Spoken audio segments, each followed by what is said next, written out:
আসসালামু আলাইকুম। অনেকেই হচ্ছে জামা যখন কাটিং করেন তারপরে হচ্ছে জামার এক সাইড দিয়ে ঝুলে যায় বা সাইড ফাড়া দেওয়ার পরে এক সাইড বাঁকা হয়ে যায়। তো আজকের ভিডিওটা দেখলে আপনারা বুঝতে পারবেন যে কিভাবে জামার মেজারমেন্ট নিলে এক সাইড বাঁকা হবে না।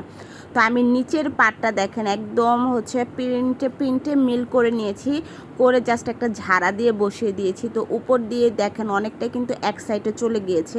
তো সাধারণত এরকম হলে ওই জামাগুলো এরকমই রাখবেন, আপনারা কখনো দুইটা টেনে সোজা করতে যাবেন না। যখনই টেনে সোজা করবেন তখন দেখবেন কি যে জামাগুলো সাইড সেলাই করলে বাঁকা হয়ে যায়। তো আমি উপরেরটাও কিন্তু সেম বসিয়ে নিয়েছি। এখানেও আমি কিন্তু কোনো টানাটানি করিনি। আমি যদি টান দিয়ে মিলাতে যেতাম তাহলে হতো কি আমার কাপড়টা যখন আমি সাইডে সেলাই করব তখন কিন্তু এক সাইড দিয়ে ঝুলে যাবে। তো আমি ফার্স্টে গলাটাকে সুন্দরভাবে মানে মিলিয়ে তারপর বসিয়ে দিয়েছি। তো আমার নিচ দিয়ে একটু হচ্ছে প্রিন্টে 19-20 হবে, বাট ওটা কোনো সমস্যা নাই।